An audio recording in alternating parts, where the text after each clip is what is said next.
Le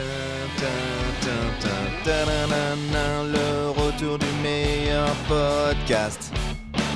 Ah là là, on s'amuse avec ces petits outils. La technologie, c'est fort bien, c'est fort bien. C'est fort bien. Sachez, je baisse un peu parce que sinon personne ne m'entend. C'est la 9e fois que j'enregistre cette intro. C'est la bonne. Bienvenue sur Pop Culture Experience. Et pas Pod Culture Experience parce que c'est ce que je dis depuis 8 prises. Le podcast qui revient en discussion sur l'expérience de la pop culture de nos invités. Voilà, ça c'est joli.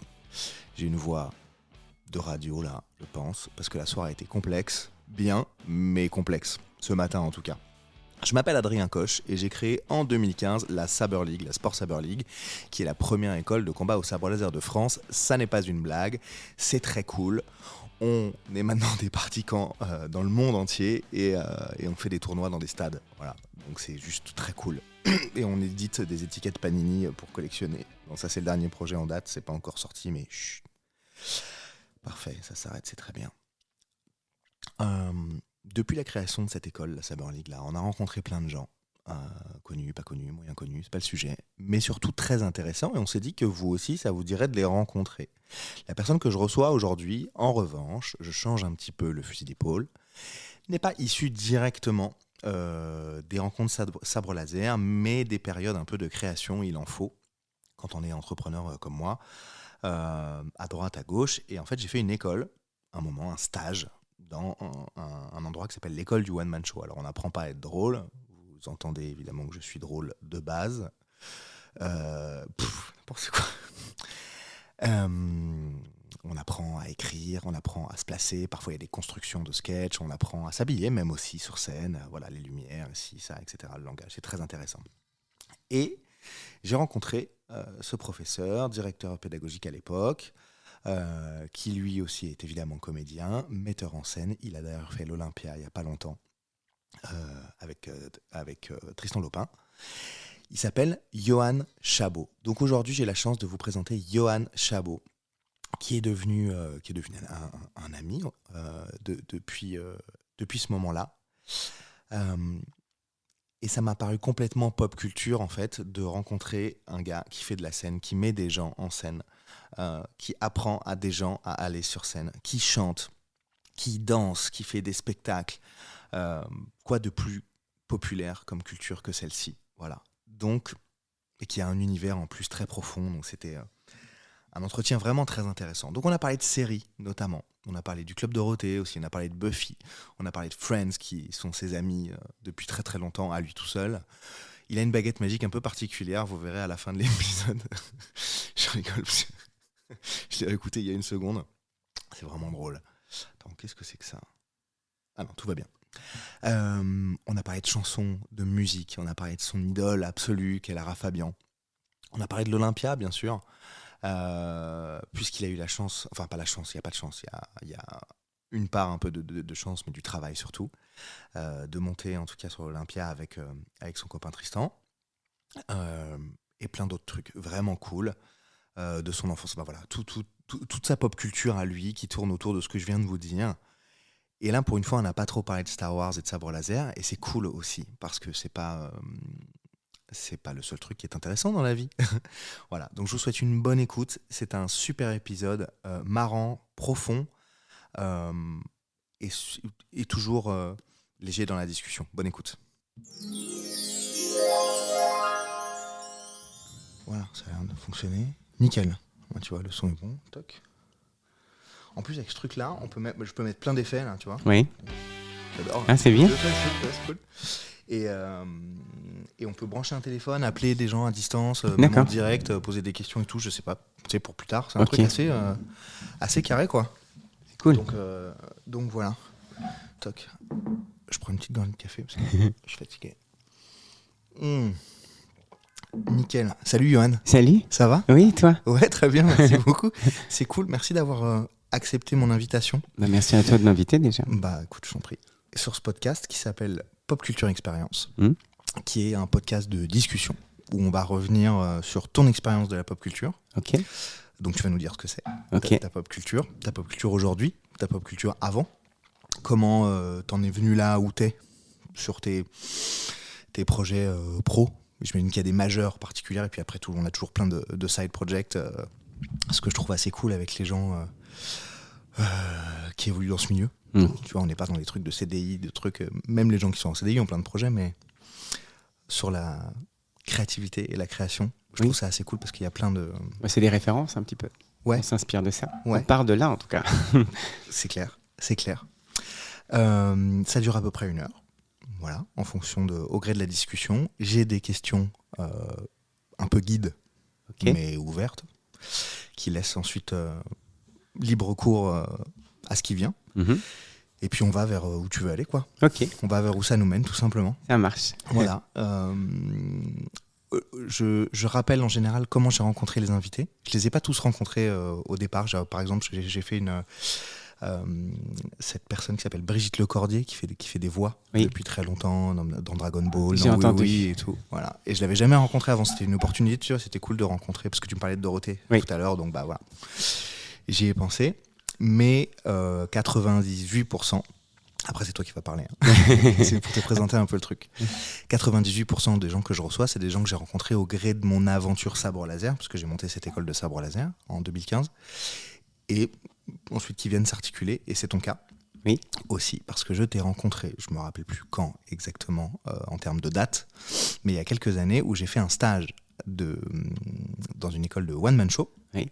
Qui s'appelait, je ne sais pas si ça s'appelle encore comme ça. L'école du One Man Show. L'école du One Man Show. Mais j'ai vu qu'il y en avait une autre qui s'était montée il n'y a pas longtemps. Peut-être, il y en a plein qui se montent. Avec un ancien prof, Florian. Oui, Florian, oui.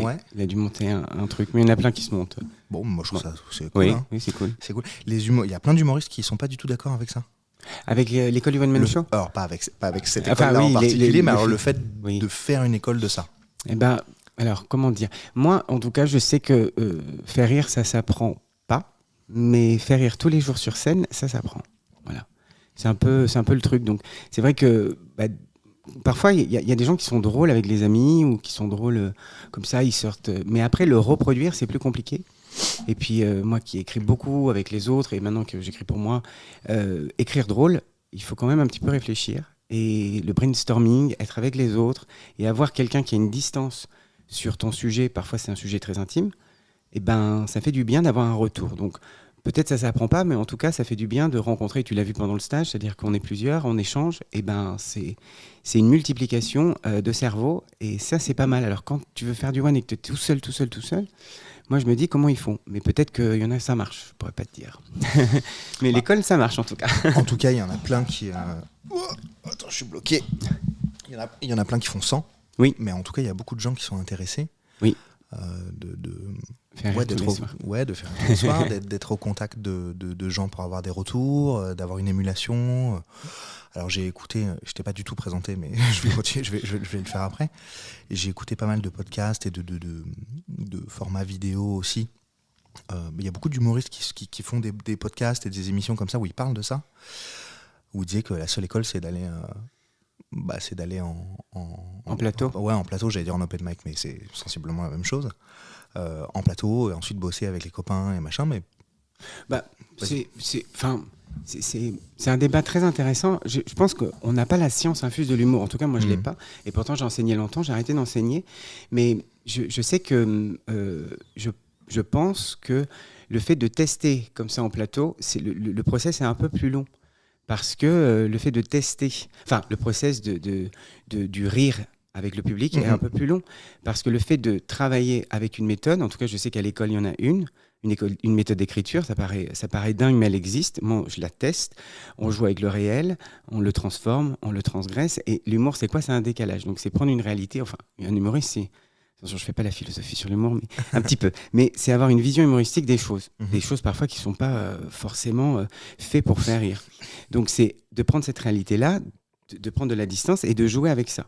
Donc on inverse le réel. Gad Elmaleh, concrètement, quand il dit « Putain, commencer à fumer, c'est difficile », il inverse la réalité d'arrêter de fumer. Voilà. Et donc ça marche. Et si on utilise ça, on peut avoir parfois la page blanche et se dire « Tiens, je vais essayer ». Moi, je sais que j'ai l'écriture automatique. Je crois que tu l'avais fait. Et ça marche. C'est-à-dire que tu écris sans réfléchir pendant 10 minutes, ça sonne. Après, tu te relis, tu dis j'ai écrit n'importe quoi, mais il y a un sujet qui peut peut-être te dire tiens, ça c'est pas mal, Oui, je vais réécrire en écriture automatique pendant 10 minutes sur ce sujet-là, et il y a une idée. Donc ça aide à la page blanche. Donc c'est pour ça que c'est aller un peu plus vite peut-être que d'écrire tout seul, de tester devant des gens. Enfin, moi j'ai très peur du four, donc je le ferai pas. Je ne monterai jamais sur scène avec un truc complètement improvisé. Voilà, mais pour certains ça marche, tu sais, c'est chacun sa méthode. Mais l'école marche, aujourd'hui elle a évolué. Moi je suis revenu parfois remplacer un peu, et je trouve que voilà, il y a une bonne ambiance, ça fonctionne. Je suis très fier d'avoir participé en tant qu'élève et en tant que prof dans cette école. Carrément, d'autant plus que sur les stages qui sont proposés, en tout cas qui étaient proposés à l'époque, alors parfois c'est des petits stages, ça dure 1 jour, 2 jours, voilà, c'est un peu des cours d'essai, si on veut. Puis après, il y a des stages plus intensifs d'une semaine, au bout de laquelle il y a un petit spectacle quand même. Oui. Où tu montes, tout de suite, tu te confrontes, il y a un objectif particulier. Donc, oui, parce que, comme tu disais, le plateau, c'est ça. C'est de tester effectivement les blagues. Bien sûr. Donc, le fait de finir le stage avec un spectacle en tout bien, tout honneur, c'est ce que je dis, moi, ce que je disais quand je faisais les stages, et ça permet de se confronter un petit peu avec c'est la finalité du travail qu'on a fait pendant une semaine. Après, ce truc-là, ça permet de voir, quand on veut continuer après le stage, ça permet de voir un petit peu et de dire, tiens, ça a marché, ça n'a pas marché. Et c'est le même processus que de tester en scène ouverte ou en plateau. C'est juste qu'avant, on a eu quelques méthodes qui permettent de construire un peu plus facilement, plus vite, pour après présenter sur scène. Mais il y a des humoristes qui sont hyper doués, moi j'en connais plein, qui ont déjà, une blague à la minute et ils n'ont pas besoin d'école. Et là-dessus, moi je suis d'accord, ils me disent, non, je ne vais pas aller à l'école. Parce que voilà, il y a aussi le talent, mais il y a le travail et la ténacité, quoi. Donc c'est avec le temps. C'est clair. Non, c'est clair, tout à fait clair. D'autant plus que les gens qui veulent s'y essayer et qui ne veulent pas monter sur scène, faut y être obligé à un moment d'aller sur scène. Parce que oui, c'est bien sûr. la finalité du truc, quoi. C'est comme si tu fais un sport de combat et puis tu vas jamais faire de combat. Bon, voilà. Mais il y en a qui ont moins. Moi, je sais que là, je joue mon spectacle le lundi dans une semaine. C'est la première fois que je joue tout seul 1 heure, 1h15, et j'ai très peur. Alors que j'ai quand même un peu d'expérience et tout, mais je me dis, il y en a qui font ça. Qui vont au plateau avec un truc qu'ils ont écrit par un quart d'heure avant, et je me dis waouh, c'est audacieux et je trouve ça très fort. Je dis bravo de le faire. C'est clair, mais déjà de monter sur scène, de se confronter à un public, que ce soit en chantant, en faisant des blagues, c'est déjà énorme parce que tu te confrontes forcément à un retour sur la proposition que tu es en train de faire, parce que ça ne reste que des propositions. Il faut être capable d'encaisser le retour, même positif. Oui, le rire en plus tu l'entends, donc s'il vient pas... Et puis tu l'entends pas aussi. Tu l'entends pas du tout. Quand il est pas là, il est pas là. Le mouche c'est terrible, c'est terrible. Ça vient pas du public parfois. C'est tout ça, l'humour, c'est tellement subjectif. Donc moi je sais que, en tout cas quand on enseigne l'humour, il y a un truc qu'il faut se dire, pas avoir de jugement sur... Noé Tristan, il a écrit un sketch sur le viol, quoi. Donc c'est chaud. Et quand c'est le premier sketch qu'il m'a lu pour le deuxième spectacle, et je lui ai dit, c'est trop bien pour le viol, donc cette phrase ne voulait rien dire hors contexte, mais ouais, je trouvais ça incroyable. Le viol, super. Ouais, le viol, ce que je lui ai dit, génial. C'est génial pour le viol. Mais c'est génial de faire ça. Et puis Dolly qui parle de ses addictions. Ouais, je trouve que c'est incroyable l'humour, parce que d'un seul coup, ça permet de relativiser sur des choses qui sont pas simples, et le monde tourne pas très rond, et ça tu le sais. On fait ce qu'on peut, et je trouve que ça permet, quand c'est bien fait, ça permet d'adoucir des choses parfois qui font mal. Et voilà. Donc j'aime l'humour noir, j'aime l'humour.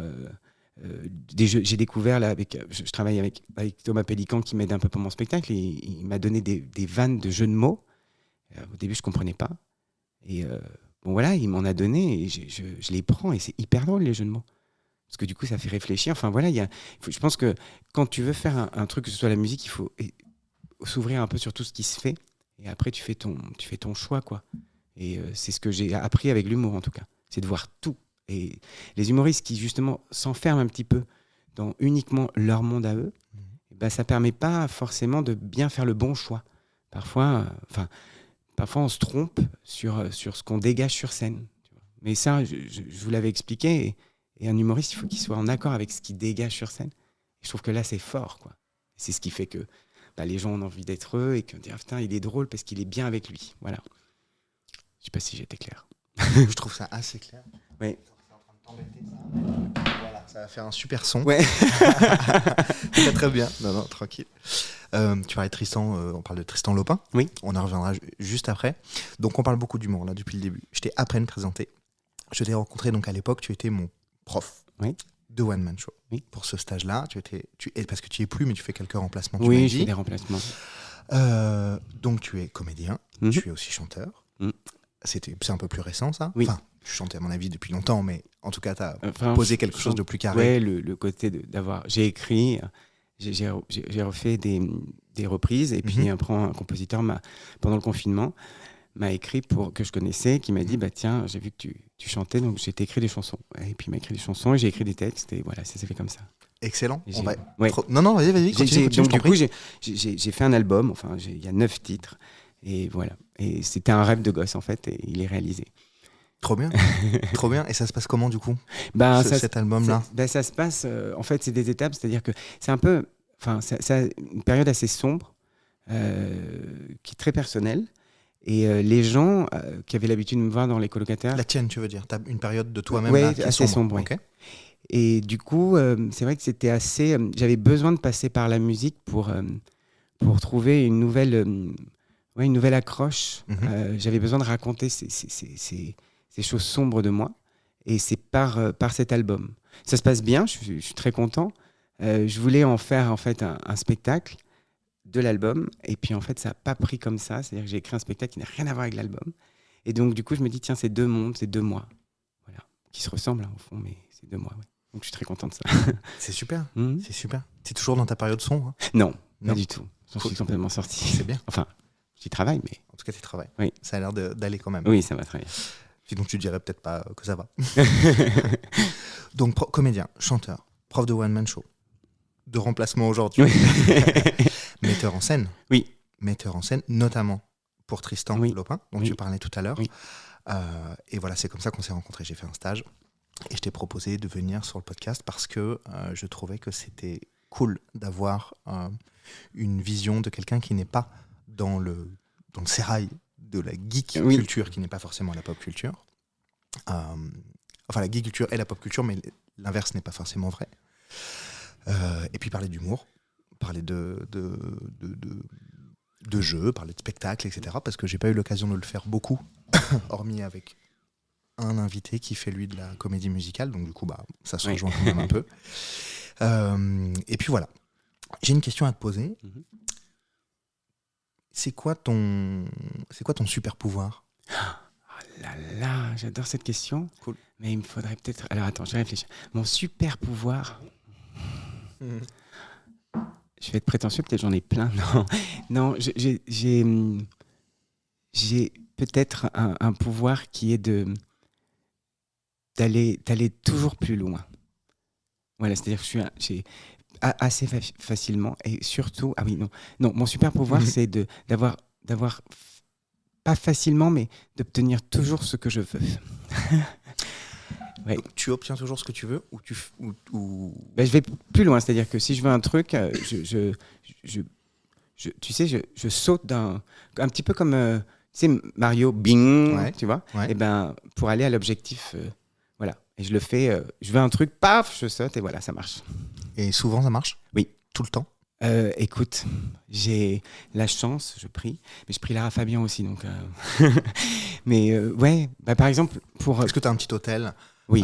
C'est vrai? Oui. Chambé. J'ai un sanctuaire. Alors, je l'ai dit après. Sanctuaire de Lara? Non, un sanctuaire avec tous mes repères. Avant, c'était des repères pour me protéger. Chez toi? Oui, chez moi. Et aujourd'hui, c'est des repères pour mon bien-être, mais c'est les mêmes. C'est juste qu'ils ont changé psychologiquement. Ouais. J'ai Buffy contre les vampires, La Poupée et Jem et les hologrammes. Et puis, j'ai des milliers de photos de Lara. Et après, j'ai mes amis. Voilà. Et voilà. Si c'est pas archi pop culture, tout ça... On parle de Buffy, on parle de Lara Fabian, on parle de... Enfin, pardon. Jem, tu connais pas Jem, c'est le rêve. Non.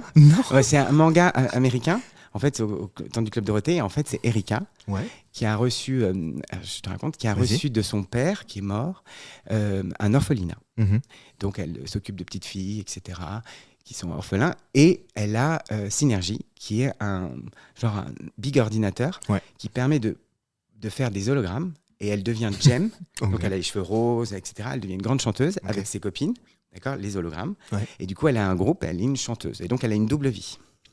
Et à chaque fois, il y a les Misfits, qui sont des méchantes, d'accord, qui veulent voler, qui veulent réussir. Et ça, c'est un manga qui date de l'époque de Dorothée. Ouais, Jem et les hologrammes. Excellent. C'est bien. Et donc, du coup, elle a les boucles d'oreilles. Cool. Ça permet de connecter à Synergy. Elle dit que le spectacle commence, Synergy. Elle touche les boucles d'oreilles et elle se transforme. C'est excellent. Et elle a Rio, qui est amoureux de Erika et de Jem. Mais en fait, c'est la même personne. Et ça, Rio, il le sait pas. C'est trop bien. Ben oui. C'est super. Ouais. J'adore. Moi, j'ai rêvé d'être Jem. Ouais, d'avoir ce pouvoir d'être quelqu'un d'autre, quoi. Et de pouvoir chanter sur scène et tout. Jem. Ouais. C'est dommage que ça soit pas filmé. Mais je te jure, parfois j'espérais, par exemple en classe, je me touchais les oreilles, je dis que le spectacle commence, Synergie. Et j'espérais pouvoir me retrouver ailleurs, tu vois. C'est trop bien. Bah oui, j'avais 8 ans, quoi. Attends, je vais te raconter une histoire. Vas-y. Jem, j'avais le cartable Jem et les hologrammes, donc tu vois, rose et tout. Et j'avais un garçon qui s'appelait Nicolas, qui était devant moi, Nicolas Alberto, qui avait la trousse Jem et les hologrammes. Et j'étais amoureux de lui. À 8 ans, tu vois. Et j'ai eu chanté une chanson de Nicolas Bergelaine devant tout le monde. Enfin bon, bref, je la raconte dans mon spectacle. Mais pour moi, comme il avait la trousse et que moi j'avais le cartable, tu vois, pour un garçon, on pouvait avoir quelque chose. Donc, forcément. Voilà. Bon, après, une fois que je lui ai chanté, j'ai plus jamais revu parce qu'il a changé d'école. Mais je me dis, tiens, peut-être c'est ma déclaration. Mais voilà, mais du coup, il y avait un truc avec Jem et les hologrammes. Mais c'était un truc de fille, un petit peu. Voilà. Ok. Mais j'étais fou de Jem et les hologrammes. Ouais, tu regarderas. Bah ouais, je vais aller voir parce que du coup, je ne connais pas du tout. Et ça m'intéresse ce truc que le spectacle commence. Synergie. Synergie. C'est hyper bien. Et ça passait sur Club Dorothée. Ouais, ça passait au Club Dorothée. Ça, c'est marrant parce que j'ai beaucoup regardé. Salut, Camille. Salut. Il est génial ton chien. Je voudrais participer. Oui. Tu vois, Jem, peut-être qu'il y a Jem à l'intérieur. Camille, bouge de là. Oui. Et bah du coup, tu disais, je fais une relation là, mais peut-être je m'égare. Tu disais que tu avais cette autre facette là de la musique, etc. Et que du coup, tu as fait rencontrer les deux, c'est un peu ça ou ouais, en fait, j'ai fait du spectacle musical un peu par hasard. Je jouais dans des spectacles pour enfants, il y avait des chansons, et après, c'est pour ça d'aller toujours plus loin, c'est-à-dire que du coup, je joue le spectacle enfant, on me dit il faut faire des cours de chant, donc je prends des cours de chant, mais particuliers dans une école, et je me dis non, mais en fait. Bon, j'ai toujours aimé un peu la comédie musicale, mais le côté Jem, etc., les chanteuses, tout ça. Et donc, du coup, j'ai dit, bon, je vais faire l'école, quoi. Donc, je m'inscris à l'ICOM. J'enseigne aujourd'hui, je fais des interventions en théâtre. Et donc, du coup, je rentre à l'ICOM, je fais 2 ans. La marraine, c'est Lara Fabian, quand même. Et donc, je ne suis pas rentré pour ça, mais... Tu l'as rencontrée ? Oui, alors, j'ai chanté à côté d'elle. Exactement, parce qu'elle fait au début d'année un visio en nous disant à la fin de l'année on a un spectacle, c'est une création, je serai là avec vous, mes filleuls et tout. Excellent. Et certains auront des rôles, d'autres seront dans les chœurs. Et moi, je fais 2 ans, je me bats comme un malade pour avoir un rôle. Et j'ai le rôle. J'ai un rôle et donc du coup, elle participe au spectacle, donc on est à vraiment 4 mètres, quoi. Donc voilà, elle avait un petit rôle dans le spectacle, parce que c'était Lara Fabian, mais ouais. Et il y a une histoire, c'est que je pleurais, moi, quand elle arrivait en répète, et on devait faire les chœurs, et je pouvais pas faire. Elle dit, j'entends pas les basses, j'entends pas. Et donc, tu pleurais parce qu'elle était là ou tu pleurais parce que c'était le rôle ? Non, parce qu'elle était là, j'arrivais pas, en répète, j'arrivais pas. Et donc, il y a mon copain Maury qui avait dit, parce que Yoann, il pleure. Et donc, j'étais, attends, il faut pas dire. Donc voilà, mais ouais, j'ai vécu, voilà, c'est ça, c'est-à-dire que chanter avec Lara Fabian, je l'ai fait. Chanter avec elle ? Enfin, avec elle, pas face à face. Mais nos voix se sont mélangées. C'est-à-dire que c'est des rêves de gosse, parce que voilà, pour moi, gamin, c'est mon repère. Ma sœur s'en va, elle se marie. On a 7 ans de différence avec ma grande sœur. C'était mon repère. Et un jour, je découvre Lara Fabian qui ressemble un peu à ma grande sœur à la télé. Et donc voilà, donc je me dis, je m'accroche à ça. Et puis j'ai toujours. Dingue. Ouais. Et puis voilà, il se passe ça. Donc je me souviens à la fin, c'était le final, et je chante demain commence la victoire. Et elle a fait. Il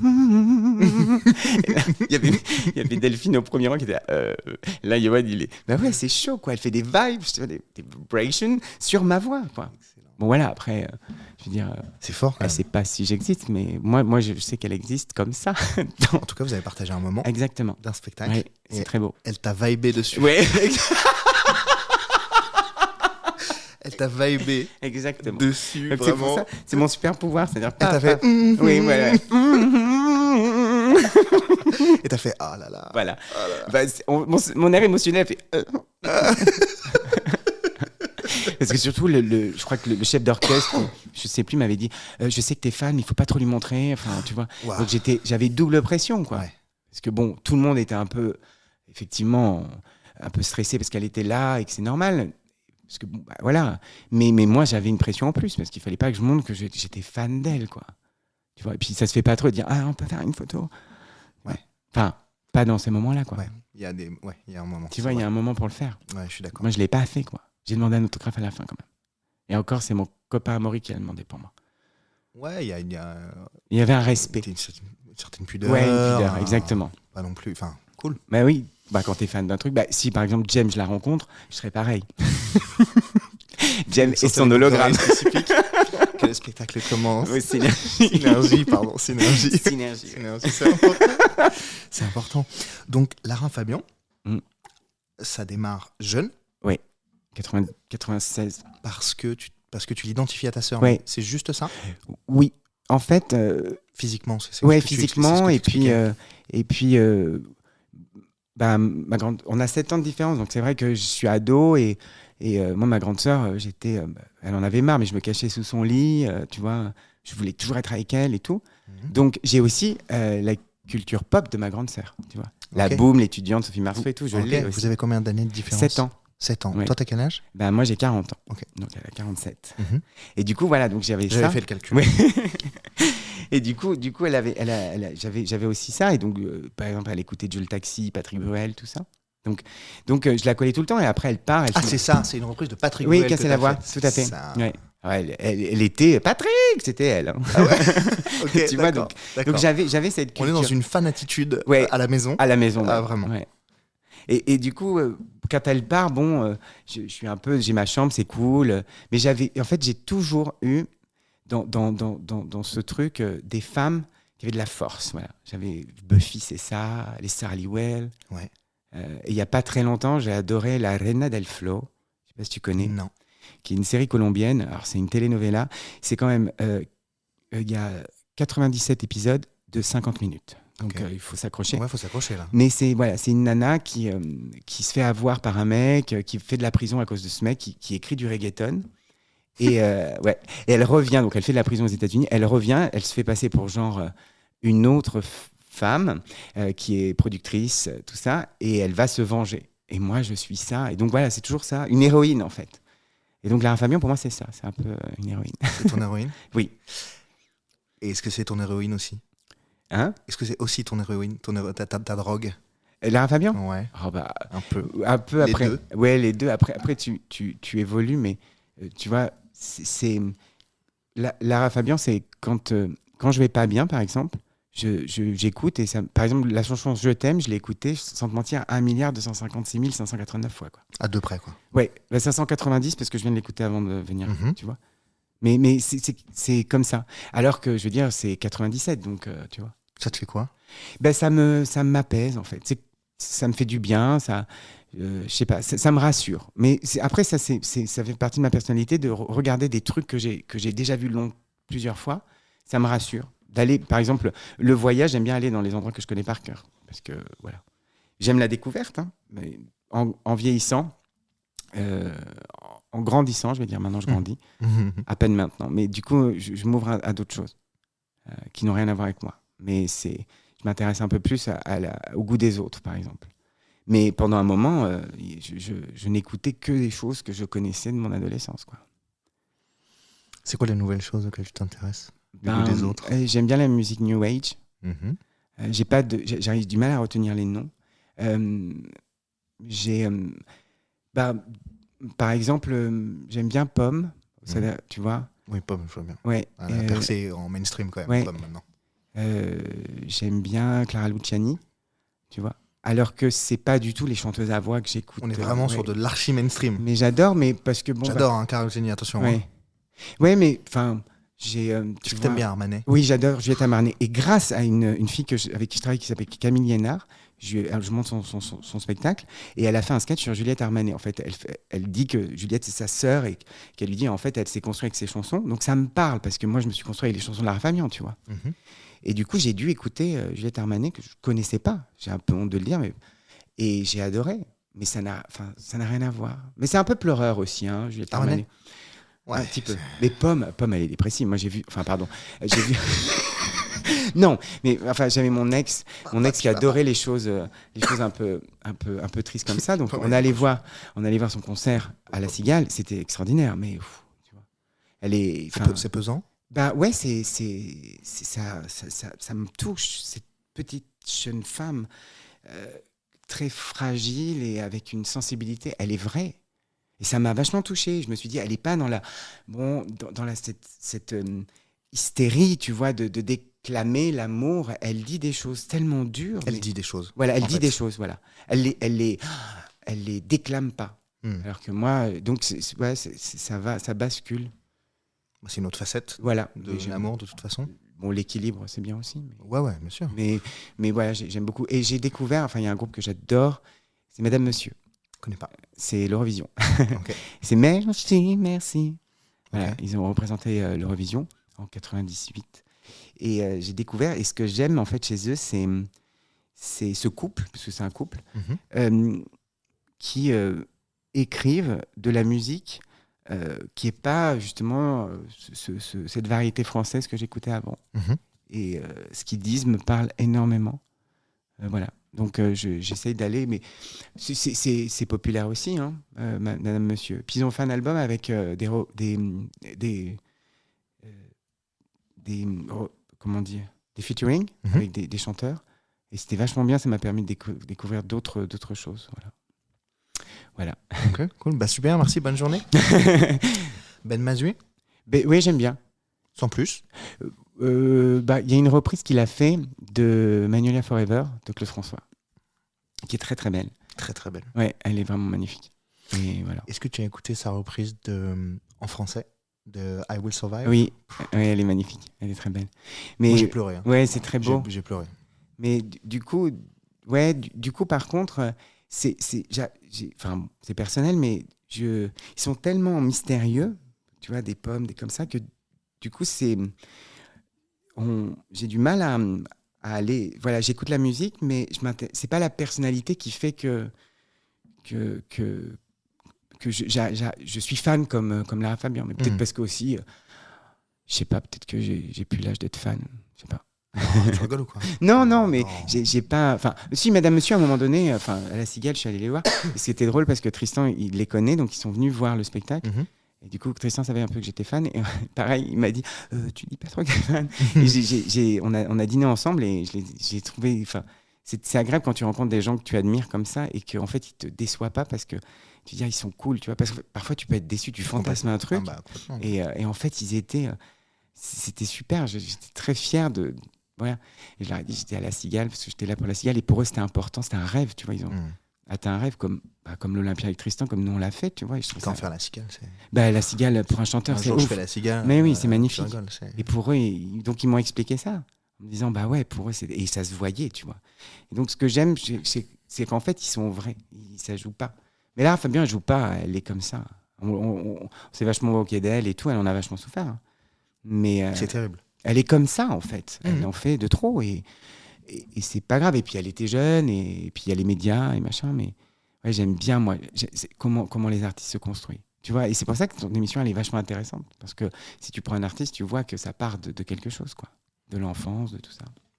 Voilà. Ça part souvent de l'enfance. Oui, quand même. Bah oui. Les parents, oui. les problèmes, pas les problèmes. Oui. C'est souvent les parents, il faut déconstruire ça pour faire des trucs qui nous plaisent ou alors en regard ou en réaction. C'est terrible, mais je crois qu'on est tous obligés de passer par là. Bah oui. Si on veut aller mieux ou aller bien. Oui. Mais ça m'intéresse vachement, ça. Et Lara, je sais que... Je dis Lara, quoi. Je sais qu'il y a plein de choses. Appelons Lara. Appelons Lara tout de suite. Mais amoureusement parlant, par exemple, mes histoires d'amour, je sais qu'elle écrit des chansons sur des choses très fortes que je comprenais. Et puis elle a écrit cette chanson La Différence. Alors moi, en 97, je veux dire, je découvre son album. Il y a tout. Et puis après, j'achète l'album et là, je vois la différence. Et j'ai commencé à le dire là, mon homosexualité. Ouais. Et c'est incroyable. Quand quelqu'un que tu admires écrit une chanson et tu dis, mais en fait, il n'y a pas de différence. Pour un ado, enfin, j'étais au lycée, tu vois, Sûr. c'est là où tu te construis et tu dis, il y a quelqu'un qui m'entend. Et ben du coup, j'ai pu vivre mon homosexualité très bien grâce à Lara Fabian. Et si un jour je la vois face à face et j'ai le temps, je lui dirai ça, quoi. Je lui dis merci pour ça. Et je pense qu'il qu'elle y a a kiffé. Bah, ouais, c'est hyper beau, quoi. On est en 97, tu vois. Bon, bien sûr, mais c'est encore les années... Enfin, je veux dire, le VIH, c'est pas comme aujourd'hui. Non, mais on est en 97. On est en 97. Ouais. Et elle écrit ça, et ben, pour moi, ça a été un repère, tu vois. Donc, c'est important. C'est un point d'ancrage Oui. de construction, quoi, clairement, j'ai l'impression. Bah oui. C'est énorme. C'est énorme. Donc, j'ai l'impression que tu aimes ou tu es fan, si tant est que, parce que tu as dit que tu pouvais plus être fan à ton âge, à ton grand âge avancé, si tu arrives à capter la personnalité qui va avec la musique proposée. Oui, la musique. Ou même, en fait, ce qui est important, enfin pour moi, c'est que je puisse me reconnaître dans ce que l'artiste ou la série ou le truc propose. C'est-à-dire que d'un seul coup, mais parce que j'aime l'irréalité, j'aime m'inventer plein de vies, et donc d'avoir... Donc il y a, tu vois, Lara Fabian, c'est la grande sœur qui comprend ce que je vis en amour, ce que je vis avec l'homosexualité, ce que je vis avec les parents, tu vois, mais moi j'ai des parents très aimants, et j'aime énormément mes parents, elle aussi, donc... Elle aime tes parents ? Hein ? Elle aime tes parents ? Non, elle aime ses parents.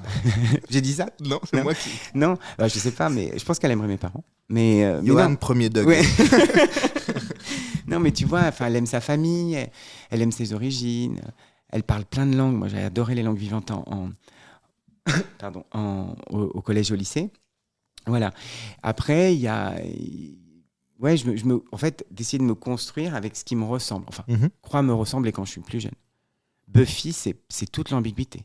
C'est la meuf, elle tue des vampires, et les seuls hommes avec qui elle a des histoires d'amour sont des vampires. C'est incroyable. C'est parfait. Et ben pour moi, c'est parfait. C'est-à-dire que c'est l'interdit, l'impossible. Plus c'est compliqué en amour, mieux c'est. Et ça, voilà. Et en même temps, elle est forte. En même temps, elle est dure, Buffy. Avec ses amis. Moi, la saison 2, je sais pas si tu connais un petit peu. J'ai vu. C'est pas ma série de prédilection, mais oui. Elle meurt en saison 1. Elle est ressuscitée. Et oui, ça, je m'en souviens. Elle revient. Et en fait, elle a été mordue par le maître. Et elle revient. Et elle est hyper chafouine. Tu vois, elle est chippie. Elle est pas très sympa. Et parce qu'elle est pas bien avec elle. Et ça, je trouve que ce que j'adore chez Buffy, c'est qu'elle est complètement névrosée et tordue, quoi. Et en même temps, elle sauve le monde. Et je me dis, c'est ça un super-héros pour moi. Bah, d'ailleurs, ils sont tous un peu névrosés. Hein. Faudrait que tu me cites celui qui ne l'est pas. Oui. Bah, vraiment. Batman. Ouais. Bah, tous, hein. Les chauves-souris, il vit avec un maître d'hôtel dans un truc hyper sombre. Waouh. Tout seul avec son majordome, ouais. Puis il embrasse Catwoman, quoi, qui à la base n'est pas très sympa. Ouais. Enfin, je sais pas si... Il y a 2 versions, je n'ai pas vu le dernier. Bon, régulièrement, il embrasse Catwoman, ouais, quand même. Voilà. Assez régulièrement. Ouais, hein. donc c'est ça. Dans les dessins animés, dans le Batman de Tim Burton, où c'est Michelle Pfeiffer qui est Catwoman. Ils s'embrassent, évidemment. Ouais. Là, dans le dernier, avec Pattinson, pareil. Oui. Enfin, pas... Attends, ils s'embrassent ? Oui, ils s'embrassent, il y a un baiser. Ouais, si. Il y a un truc et tout. Oui. C'est Zoé Kravitz qui fait Catwoman. C'est ça. Fantastique, j'adore. J'ai adoré comment elle a fait Catwoman. Je trouvais ça cool. Ouais. Catwoman et Batman, il y a des donc, petits... il y a ce truc où on dit on est quand même assez tordu. Bon, on est tous comme ça, c'est comme ça tout le temps, en fait. Hein. Bah oui. On est là, ils sont tordus, machin, en fait, on est tous comme ça, avec l'amour, là, quand t'es amoureux, là. Oui. Moi, ça m'est arrivé où t'es là, puis tu continues, là. Ah oui. On te dit non, n'y reviens pas. Si, puis Ah oui. je prends un petit couteau et puis je me fais mal. Évidemment, c'est figuratif. Et tu continues parce que tu ressens un truc, je sais pas. Mais en fait, c'est la construction justement de ce que tu regardes. Moi, ma grande sœur, elle regardait L'étudiante de Sophie Marceau. Ouais. Et Sophie Marceau, dans ce film, elle est J'ai bien aimé L'étudiante. Hein, il est bien, ouais. J'ai bien aimé L'étudiante. Mais elle est insupportable. Elle est insupportable. Elle est insupportable. et puis, il y avait, et je me souviens qu'il y avait ce truc où je veux dire, elle prépare la Greg, qui à un moment donné où elle doit voir personne. Et Vincent Lindon est musicien, il vit la nuit, il se rend compte, machin. Et il y a cette scène où elle lui fait une crise de jalousie parce qu'il a ramené son pote et elle pleure. Elle dit « Je suis impossible ». Et ça, moi, je me suis construit avec ça. J'en parle encore à ma psy, quoi. Je suis impossible. Hein. C'est-à-dire que, ouais, t'es chiante, quoi. Et lui, il l'embrasse comme ça. Et ça, on l'a tous rêvé. Enfin, moi, je l'ai rêvé. Mais c'est ça, plus c'est chiant, mieux c'est. Bah, de manière, un film où... Enfin, moi, ma banquière, elle est pas chiante. Je pense qu'elle a une vie bien rangée, mais je pense que je ferais pas un film sur ma banquière, tu vois. Du coup, elle est super chiante. Bah oui, enfin, non, elle est très gentille, mais tu vois, tout est... Tout est bien rangé, quoi. Ouais, enfin, après, je sais pas, peut-être qu'elle a des problèmes, elle m'en parle pas, mais... Ouais, tu vois, ta banquière. Ouais, je la sens pas tordue. Du coup, j'ai pas trop envie. C'est bizarre. Ouais. Du coup, moi, je trouve ça les gens pas tordus, moi, je trouve ça très bizarre. Ça cache quelque chose de particulier que j'ai pas envie de savoir. Il y a une série sur Netflix que j'ai découvert, tu vois, comme quoi je m'ouvre à autre chose. C'est You. Je sais pas si tu l'as vu. J'en entends parler tout le temps là. Il paraît qu'il faut y aller. Ah bah il faut y aller là. Là, pour le coup, en fait, c'est-à-dire que c'est un mec qui est complètement un psychopathe, mais il est avec quelqu'un qui est aussi psychopathe, enfin, je veux dire, et du coup, ce qui fait, enfin, je raconte pas, mais c'est que là, parce que c'est hyper récent pour le coup. En fait, c'est un mélange entre un thriller et une comédie romantique. Ok. Voilà, et ça marche vachement bien. J'en suis à que la saison 1. Donc, thriller romantique. Un thriller romantique, ouais. Bah ouais, parce que tu dis, tiens, il l'aime, quoi. Ouais. Il l'aime vraiment d'une façon. Bah, franchement, ça me fait. Moi, s'il y a quelqu'un qui m'aime comme ça, je lui dis, bon, écoute. Mais on le sent pas. En plus, il est mignon. Elle aussi, elle est très belle. Enfin, tout fonctionne. Mais sauf que nous, on voit ce qu'il fait, ça fait flipper. C'est lui qui est flippant. Ouais, mais elle aussi, parfois, elle est un peu flippante, mais elle n'a pas, elle a pas le charisme d'un tueur en série quand même. D'accord. Voilà. T'en as trop dit ou pas assez, ouais. Mais du coup, arrêtons-nous là, parce que pour ceux qui l'ont pas vu, notamment moi. Voilà, j'ai envie de le voir. Mais tout le monde... Je vois passer You là tout le temps, d'autant plus qu'il y a une saison qui vient de sortir. Oui, là, donc, c'est ça. Il y a 4 saisons. Donc, ok, You. Ça marche. Ouais, l'amour, c'est complexe. On pourrait faire 4h30 de podcast sur l'amour. Je pense qu'il y a 1 million de propositions de podcasts sur ce sujet-là qui est... ça fait partie aussi de... Tu vois, par exemple, mes parents... moi, mon père, il écoute Luigi Tenco, par exemple, qui est un chanteur italien, qui a fait... Alors, c'est Dalida. Tu vois, c'était un des amoureux de Dalida et qui a fait le festival de Sanremo. Festival Sanremo, t'avais un jeune chanteur et avec un chanteur qui était plus connu et c'était le parrain ou la marraine du jeune chanteur. D'accord. Et puis le jury votait pour la chanson. Et il adore cette histoire, donc je peux te la raconter. C'est-à-dire Luigi Tenco tombe amoureux de Dalida. Ils vont à Sanremo. Il chante la chanson, il est pas bien, il est stressé, il est un peu dépressif, il prend des cachets, il boit beaucoup. Il monte sur scène, il chante très très mal. Il n'est pas content, il s'en va. Et après, c'est Dalida qui doit chanter exactement la même chanson. D'accord. Elle arrive, et là, tout le monde, Dalida. Il ne gagne pas. Elle sent qu'il n'est pas bien. Il monte dans la chambre, et il se suicide. C'est-à-dire que Dalida, elle vit un truc horrible. Et mon père est vachement touché par cette histoire, tu vois. Et il adore Luigi Tenco, qui est un chanteur un peu romantique, etc. Et c'est des histoires, il me traduit en italien, mais c'est des histoires incroyablement fortes, tu vois. Et je pense que lui s'imaginait aussi des histoires d'amour avec, tu vois, qu'il écrivait à ma mère peut-être ou à d'autres, j'en sais rien. Mais donc on a tous à un moment des générations, tu vois, de chanteurs ou de chanteuses qui chantent une chanson d'amour qui nous parle, tu vois. Moi, ma sœur elle écoutait Close Your Eyes, Atomic Kittens. Ouais, c'était incroyable. Et donc je pense qu'elle s'imaginait des trucs dans sa tête pendant qu'elle écoutait. C'est fait pour, non? Oui, c'est ça. Après, il faut pas confondre la réalité et l'irréalité, quoi. C'est ça. C'est après dire, tiens. Moi, Friends, longtemps, j'ai cru que c'était mes amis. Hein. Ah bah moi aussi. Moi aussi. On en parlait avec les copains. Je veux dire, on dit, t'as vu ce qu'elle a fait, Rachel, machin, etc. Ouais. Moi, Rachel, c'était incroyable. Ah mais oui. Je suis allé. Pourquoi c'est incroyable, Rachel? Bah moi, Ross et Rachel, c'est après, avec le temps, mais parce que quand ils se séparent, moi, je le vis. Je suis hyper triste, quoi.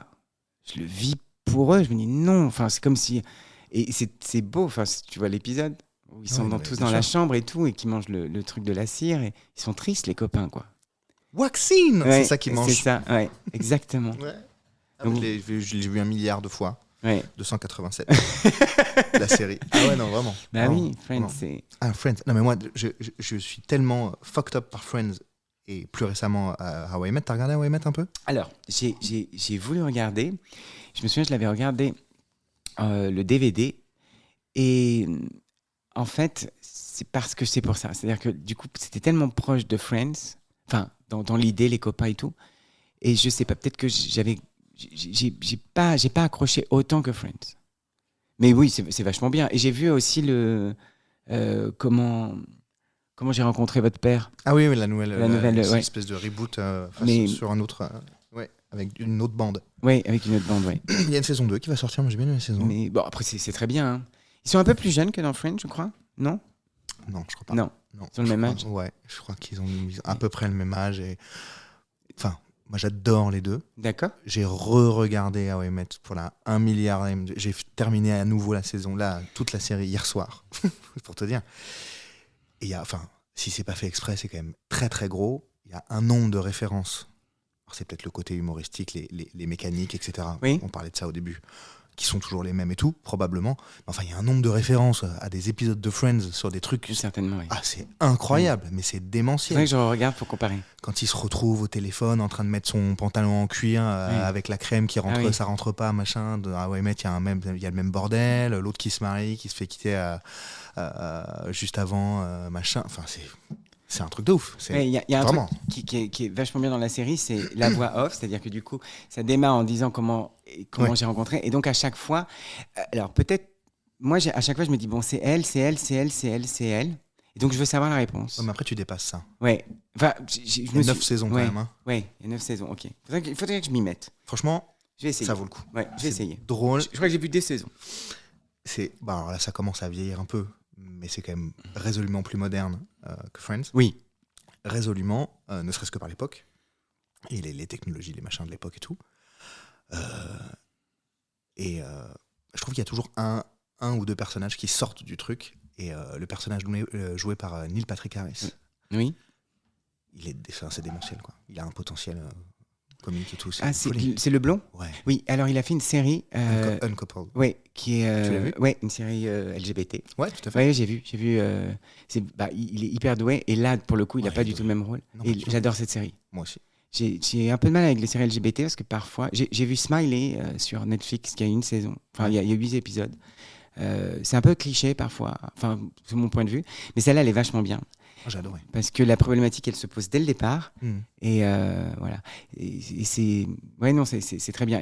C'est un très bon acteur. Il est fantastique. Il est fantastique, lui. Il porte je sais pas, il a une énergie solaire et trucs. Enfin, je sais pas, il a une façon de jouer. Mais c'est vrai que par rapport au groupe, en fait, il sort un peu du lot. Et alors que Friends, il y avait vraiment, c'est l'avantage et l'inconvénient, c'est-à-dire que du coup, tu les enlèves un par un, ce qu'ils ont fait après ont du mal à, tu vois. Rachel sort un peu du lot, non? Oui, ouais, mais même la carrière. Ouais, la carrière, mais au cinéma. Mais si tu fais la série de Joey, ça va pas marcher, quoi. C'est-à-dire que c'est ça, c'est-à-dire que les personnages ils fonctionnent ensemble. Alors que je pense que peut-être dans How I Met Your Mother, peut-être que. Toi qui aimes Buffy, il y a Angel. Il y a dans How I Met, il y a. Oui, il y a la Willow. Oui. Ah bah elle est super, elle est hyper drôle en plus. Oui, c'est vrai, tu vois, j'avais oublié. Tu vois. Mais alors que tu vois, ouais, peut-être il y a ça, peut-être que parce que du coup, comme c'était Willow et que moi j'ai tellement regardé que j'ai pas, tu vois, j'avais du mal. Bon après enfin, elle est très drôle. Elle est très drôle dans le truc de où elle dit, moi, un stage d'été. Ah oui, c'est merde. American Pie. Elle est hyper drôle. Ouais. Avec sa flûte là. Oui. Un stage d'été, la flûte. Ouais. Je joue de la flûte. J'ai vu de la flûte. On sait tous la suite. Je me suis mis la flûte dans le. Voilà. Ouais, elle est drôle. Elle a un potentiel comique. Enfin, c'est vrai qu'elle est drôle d'elle-même, quoi. Et sur YouTube, il y a le pilote de Buffy avec l'actrice qui devait jouer Willow, qui n'était pas, je sais plus comment elle s'appelle. Et en fait, ils avaient choisi une nana enrobée.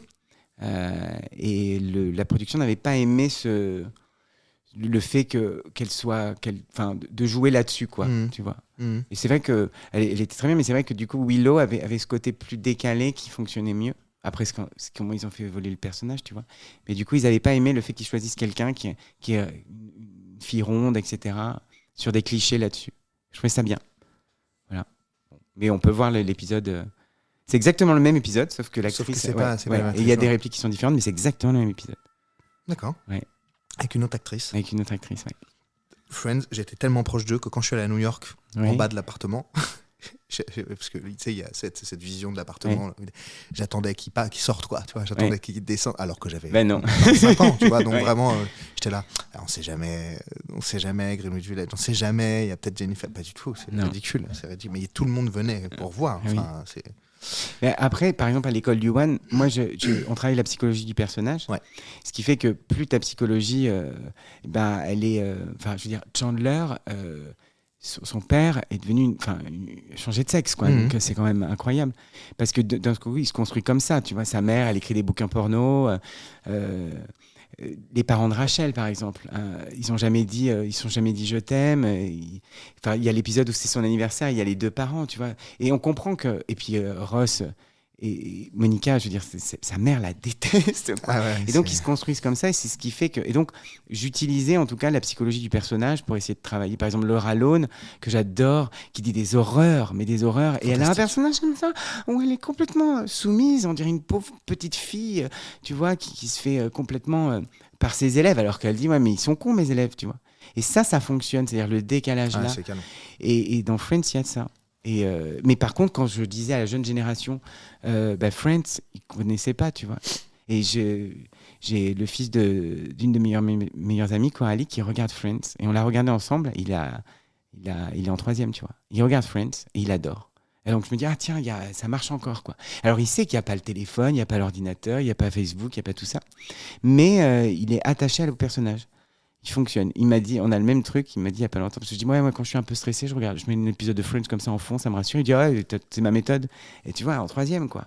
Donc je me dis, je pense que ça, c'est quand on aime un peu la psychologie des gens et qu'on a envie d'avoir des amis comme ça qui sont si différents. Ce que j'adore, c'est dans Friends, je ne sais pas si ça t'a fait, c'est qu'en fait, ce sont des vrais amis. Parfois, ils se critiquent par derrière, ils se mentent. Tu vois, Joey, je veux dire, au début, quand Phoebe a dit je suis un super acteur, elle baisse la tête, c'est génial. Parce que c'est ça, les amis. On peut pas, c'est pas le monde des bisounours. Et en même temps, il y en a un qui touche à un ami, ils sont là pour tous y aller, quoi. Ça, c'est magique. Je pense que c'est ce qui fait la force du truc. Mais pour la jeune génération, ils ne connaissaient pas. Et puis, bon, peut-être qu'ils n'ont pas trop envie de découvrir, mais ça aide, en tout cas. Il y a des punchlines inimaginables. Mais bon, c'est vrai qu'il n'y a pas cette rapidité. Ça paraît un peu lent, peut-être, si tu le découvres aujourd'hui. Je ne sais pas. Je me dis, tiens, ça marche avec le fils de ma meilleure amie, tu vois, mais je sais qu'il y en a qui, à 20 ans, ils ont fait c'est lent. Je leur ai dit, regardez Friends, tu vois, je paraissais pour un vieux con. Mais c'est vrai, ça paraît lent. Parce qu'aujourd'hui, tout va beaucoup plus vite. Je ne sais pas la série comique aujourd'hui qui fonctionnerait, parce que How I Met, maintenant, ça commence à dépasser, non ? Comment ? How I Met Your Mother. Ah ouais, c'est tellement dépassé. Ça fait combien de temps ? Je crois que la fin, c'était en 2016, quoi. Oui. Tu vois, 2017 peut-être. Oui. Il y a 9 saisons, ouais. Donc ça a démarré. C'est tellement, c'est pas tellement dépassé, mais ça commence tellement à vieillir que du coup ils font How I Met Your Father maintenant. Oui. Donc et plusieurs années après. Oui. Donc ça commence à être un peu dépassé, quoi. Oui. Mais bon, en termes d'image et de traitement de l'image, c'est beaucoup plus moderne que Friends. Oui. C'est beaucoup plus nerveux, forcément. Oui. C'est sûr. C'est vrai que Friends, de temps en temps, c'est long. C'est un peu long. Oui. Alors que les épisodes sont très courts, en vérité. Mais c'est vrai que c'est rassurant de mettre un épisode de Friends. Oui. Je me rappelle des moments où tu rentres de l'école et machin, puis il y a Friends qui passe, parce qu'il y a toujours Friends qui passe à un moment. Mais aujourd'hui, tu allumes la télé, il y a toujours Friends qui passe. Oui, c'est vrai. Toujours. Oui. Mais sur des chaînes de la TNT, pas sur le câble. D'accord. Tout le jour. J'ai pas la télé, moi. Mais pour les gens qui sont consommateurs de télé, au-delà de Netflix, tu vois, la vraie télé, quoi. Ça passe. Ça passe toujours. Toujours. Alors qu'à How I Met, moins, étonnamment. En tout cas, je tombe moins dessus. Mais c'est vrai que tiens, il y a Friends qui passe. Tu mets Friends. Et même en français, ça passe. Oui, ça passe. La version française, elle est cool. Hein. Moi, je peux pas. Oui. Je ne peux pas. Sauf la 9 et la 10, ils ont à l'époque, moi je l'ai connu, c'était sur France 2. Et du coup, il y avait pas. Après, on avait les cassettes. Moi, j'ai eu les cassettes Friends. Où soit tu prenais la version française, il n'y avait pas le DVD, quoi. Donc, soit version française, soit version originale. Tu choisissais. Sous-titré. Moi, j'ai appris l'anglais avec Friends. Moi aussi, entre autres. Oui, bien sûr. C'est quand même incroyable. Et je trouve que, tu vois, aujourd'hui, je me dirais, tiens, ça serait pas mal en cours d'anglais, parce que c'est assez simple. Enfin, je sais pas si aujourd'hui tu pourrais l'utiliser. C'est des discussions. De temps en temps, je mets les sous-titres parce que ça me rassure. Alors, en vérité, je parle tout à fait couramment anglais sans aucun problème. Mais je te parle d'Owen parce que j'ai terminé la série hier. De temps en temps, parce qu'on switch sur Disney en ce moment, en l'occurrence. Entre ma fille qui regarde un truc et machin, donc t'enlèves les sous-titres et ça récupère le profil machin et ça met How I Met en anglais sans les sous-titres. Et je le lance et je m'en rends pas compte. Je m'en rends pas compte du tout parce que le langage, c'est du langage courant en fait. Les gens parlent comme ça dans la vie. T'es pas obligé de. Et c'est marrant que tu parles de ça parce que régulièrement je vais sur Insta, il y a toujours des pubs à la con pour des applis pour apprendre l'anglais avec des expressions typiques. Tu vois, you don't say, nanani, nanana. Et il y a toujours un extrait de Friends systématiquement cool. Pour apprendre. Parce que c'est des éléments de langage. Les profs d'anglais, prenez un DVD de Friends et mettez. Bien sûr. Je trouve que ce serait cool. Enfin, évidemment. Moi, j'ai appris l'anglais et l'espagnol. J'ai eu la chance d'avoir. Telenovelas, on sait. Ouais. Non, j'ai eu la chance d'avoir une prof qui nous faisait apprendre l'espagnol avec des Almodovar. La mauvaise éducation, on regardait quand même. On était en troisième, ouais. Ça pose le truc là quand même. C'est un degré différent. La mauvaise éducation, on parle de. Et puis on avait une femme avec une femme, mujer contra mujer. On avait étudié cette chanson. Donc encore une fois, tu vois, c'est un repère. Mécano, on est quand même sur la culture pop à mort, quoi. Complètement, ouais. Et elle prenait Mécano pour nous faire. C'était génial, quoi. C'était super. Et j'ai adoré l'espagnol. C'était le français et l'espagnol. Du coup, tu vois, on avait. C'est vachement bien. Et puis bon, sur des sujets, Almodovar, même si c'est très espagnol, bon, il y avait toujours cette. Et puis la Doce Uvas, je sais pas si tu connais. Non. C'est-à-dire qu'en Espagne, les 12 coups de minuit, tu as un verre avec 12 raisins. Ok. Et donc à chaque coup, tu dois manger un grain de raisin et après tu dis la bonne année. Ok. Et il y a une chanson de Mécano. Je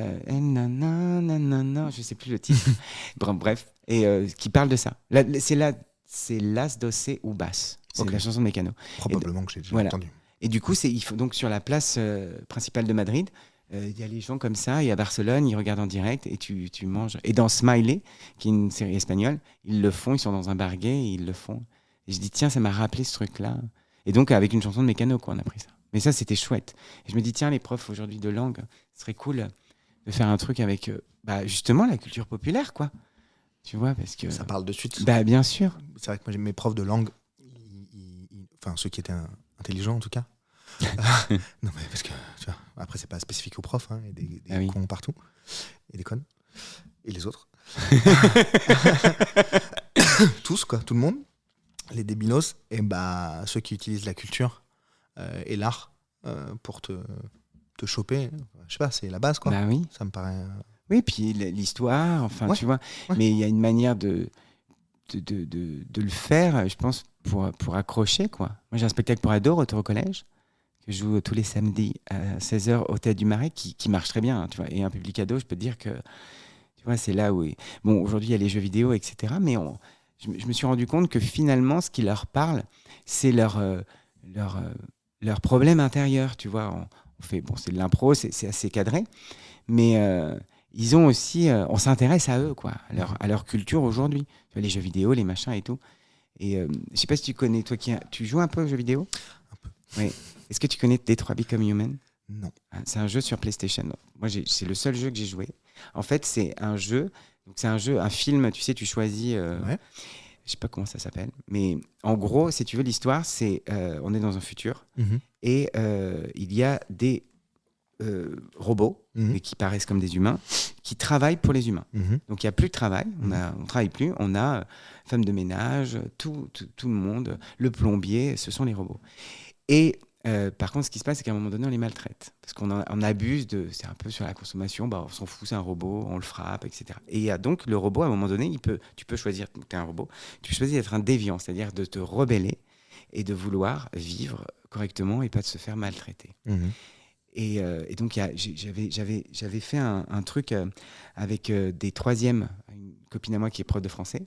Et il me demandait pourquoi les questions, c'est genre une masterclass avec des troisièmes pendant le confinement. Il me demandait pourquoi je faisais ça. Et pourquoi je faisais comédien. Pourquoi je dis parce que j'ai parfois des messages à passer, des choses que j'ai vécues. Je dis, vous savez, même dans vos jeux vidéo, le mec qui écrit le jeu vidéo, et je parle de ça. Et je dis Detroit Become Human. Et ils sont là, ils connaissent Detroit Become Human. Et je leur dis, en fait, c'est pour parler aussi de ce qui se passe, société de consommation. C'est qu'à un moment donné, tout ce qu'on. La télé, elle ne marche pas, on ne va pas la réparer, on la jette, on en prend une nouvelle. C'est qu'à un moment donné, tout ça va provoquer le mal. Et en fait, c'est nous qui faisons du mal avec des choses qui ne sont pas censées être humains. Et je leur dis, dans Detroit Become Human, qu'est-ce qui se passe ? On est d'accord qu'on est plus du côté des robots que du côté des humains. Et oui, les humains, ils sont méchants. Oui. Donc c'est vous les humains, enfin c'est nous quoi. Ouais. Et donc par ça, j'ai réussi et ma copine, elle me dit, mais attends, c'est génial. Je vais leur faire parler de ça quoi. Je dis mais elle connaissait pas, tu vois. Et je pense que d'un seul coup, tu t'intéresses et ça part de là, tu vois. Mais ça peut être en français. Il y a plein de choses à dire et je pense qu'il y a toujours ce truc un peu avec la culture populaire, on dirait c'est populaire, donc on le prend un peu. Moi je sais que j'ai eu un spectacle de Les Colocataires qui était hyper populaire, mais juste tu sors, ça rendait heureux les gens et en fait on parlait de la vie quoi.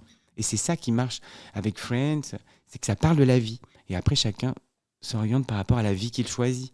Donc Friends ça t'a parlé, peut-être ça parle pas à d'autres, mais il y a d'autres choses qu'on parlait à d'autres, tu vois. Et c'est ça que j'ai vachement aimé et je me dis tiens c'est très jeune quoi. Moi, si j'avais pas tous ces repères, le Club Dorothée, moi, Dorothée, je pensais que c'était la présidente des enfants. je pensais qu'il faut comment voter pour nos séries préférées. Je me suis dit que si on est adhérent, et du coup, on vote et elle reste notre présidente. Donc, tu vois, je me suis construit un monde. Moi, je pensais que c'était la réalité, Dorothée. Hein.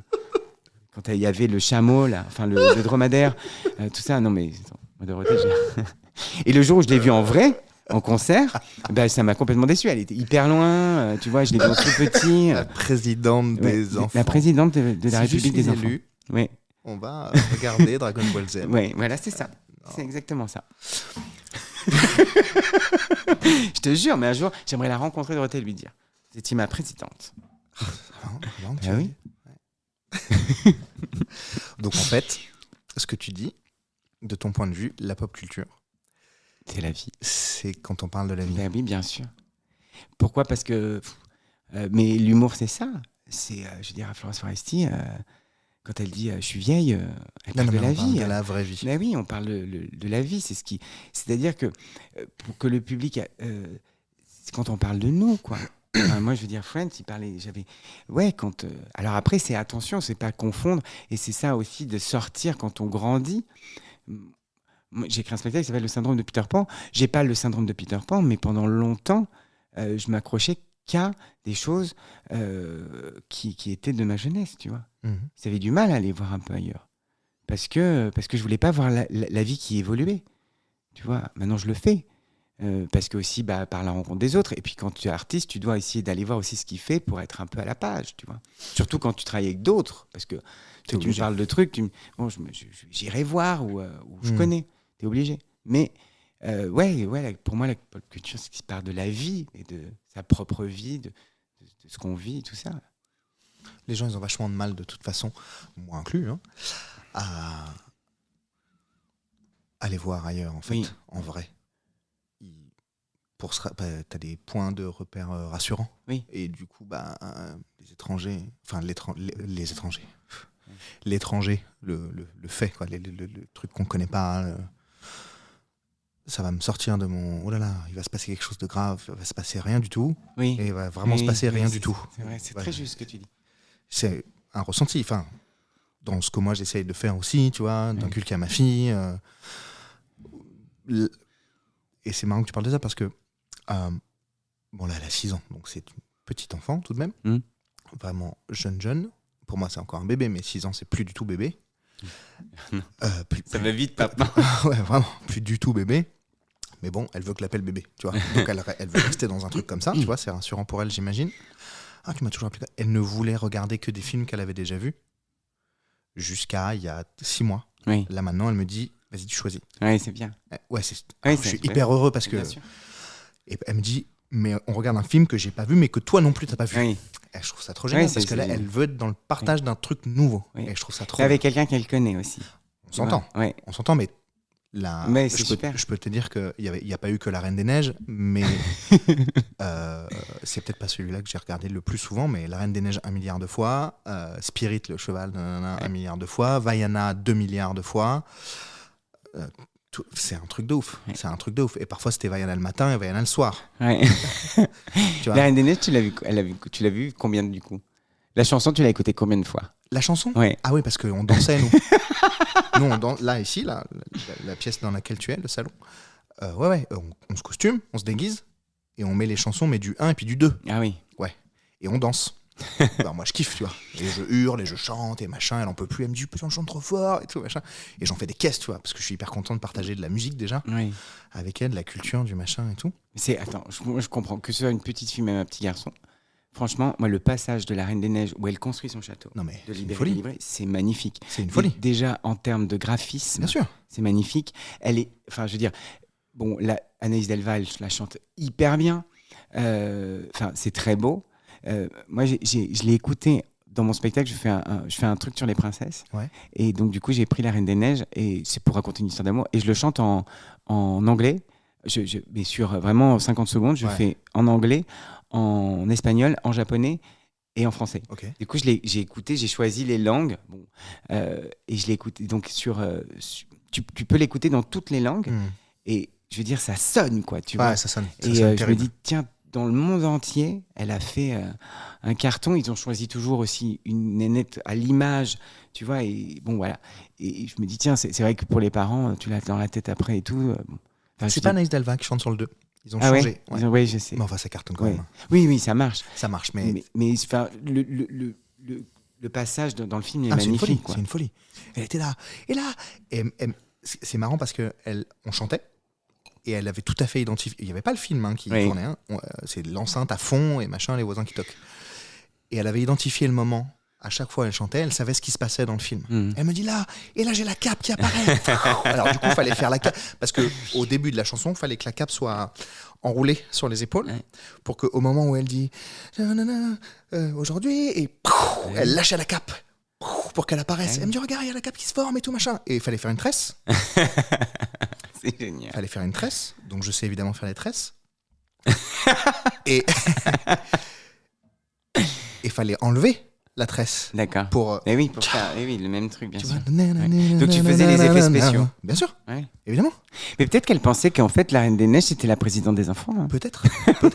Et là, mais attends, il y a des moments où on a fait ça, même sur la chanson du 2. Je sais pas, ça me fait chialer moi. Oui. Mais parce que déjà ça sonne à mort. Oui. Je sais pas qui a fait, ça sonne à mort. La montée en puissance de trucs et petit à petit, tout le pont où elle fait le château qui monte et tout le bordel. C'est une folie musicalement. Enfin, moi, moi Disney, ça m'a touché en tout cas. Disney, c'est ouf. Et il y a une version comédie musicale à New York. Et tu peux regarder sur YouTube, il y a des extraits. Et il y a le passage où ça se construit. Alors, c'est des effets, c'est des hologrammes en fait, c'est du 3D. C'est de la vidéo, mais c'est hyper bien fait. J'ai vu de mapping là. Ouais, c'est ça en fait. Et ça marche hyper bien. Mais Disney, c'est, en parlant de culture pop, c'est incroyable. Mais enfin, moi, ma préférée, c'est La Petite Sirène. Ah ouais. Ouais, c'est ma princesse. Je suis content qu'ils le ressortent là, en live action. Ah, ils le font? Bien sûr. J'ai pas vu. Mais ils le font, bien sûr. Sur Disney+. Non, mais c'est pas sorti encore, mais il y a évidemment une polémique. D'accord. Parce qu'on est dans la période, vraiment dans l'ère des polémiques, je pense, des années 2000. C'est quoi la polémique? La polémique, c'est que l'actrice, elle est noire. Ah là là. C'est extrêmement grave. Ouais. Parce qu'elle est noire. C'est extrêmement grave. Vraiment, quelle bande de cons.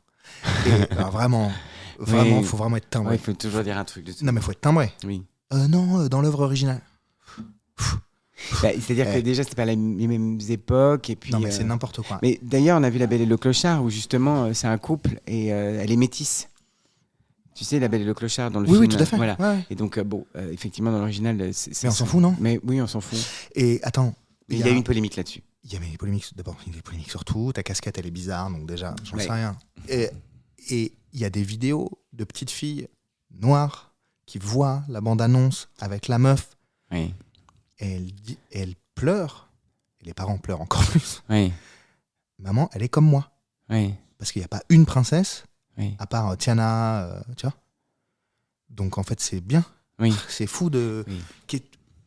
Non, faut qu'elle soit blanche. Mais ferme ta gueule, pardon, ça m'énerve de ouf. C'était le moment colère. Ah ouais, mais non, mais Non, je sais mais non, pas, mais il y a je suis des petites d'accord. filles qui peuvent s'identifier. C'est bon, ça vous fait quoi en fait? Oui. C'est cool. Enfin bon, bref. On peut Oui. en parler des heures. Oui. C'est nul, donc c'est trop bien. Je Ok. trouve que Ouais. les gens, on parle d'identification là, Oui. à la vraie vie et machin. Oui. Bah, on est à fond dedans. C'est trop cool. Oui. C'est mon interview. C'est Ok. vraiment, c'est moi qui Non, parle mais t'as maintenant. raison. Tu vois, comme on parle de Disney et tout, et je trouve ça capital en fait d'aller voir tout le monde, quoi. C'est ça la pop Oui. culture, Bah oui, je surtout. crois. Surtout. Et d'aller voir tout le monde, de parler à tout le monde le plus possible. C'est pas grave si on fait des rééditions de trucs. Comme ça, chacun. Bah, il y a eu ce chacun truc de. s'identifie, quoi. J'ai vu. Je parlais encore une fois avec le fils de. Parce que tu vois, c'est des générations. Moi, j'adore le mental d'un ado. C'est-à-dire que. Ouais. Parce que c'est là où il se construit. Parce que moi, je me Ouais. suis construit. Donc, tu vois, quand je vois ma sœur s'en va, elle se marie, donc elle est plus à la maison. Et que du coup, je me connecte à. Et aujourd'hui, bon. Tu D'accord. vois, bah oui, je me Ouais. connecte à ça. Ouais. Et les jeux vidéo, les machins, etc. Et donc, le graphisme du jeu vidéo. Parce que moi, j'étais Mario Bros. Tu vois, Mario Kart, tu vois. Bah, trop bien. Mais sauf que ça a évolué. Et pour Oui, un un peu. ado aujourd'hui, le film du Roi Lion, qui est que du Ouais. graphisme, en termes de. Il me disait, l'ado, il me disait, mais en fait, t'imagines que le mec, quand il y a la première scène, quand il a revu le mec qu'il a créé, il en a pleuré. Et ça, enfin, il faut aller avec notre temps, quoi. C'est sûr que le film. Il faut être nostalgique, mais ça a évolué. Et moi, je trouve que d'avoir fait une autre version, même si ouais, ça sert à quoi, machin, bah, je trouve ça incroyable parce que les méthodes ont évolué dans le dessin animé. Bien sûr. Et, Mais c'est comme tout en art, en fait. C'est une proposition. bah oui. Après, t'en fais ce que tu veux, quoi. Mais sauf que c'est deux films dans deux générations différentes. Évidemment. Et donc, sauf que, bah ouais, à un moment donné, il faut bien que ça se refasse dans un autre. Et je pense que c'est ce que fait Disney. Moi, je suis pour ça, de refaire un truc et voilà. Et il y a eu une version un film avec Schwarzenegger. Tu vois comme quoi j'ai. Terminator. Non. Où La course aux jouets. non, et il peut aller sur Mars. Ah, attends, ça va m'énerver. Hein. Avec Schwarzenegger, il peut aller sur Mars. Total Recall. Total Recall, bien sûr. Tu vois.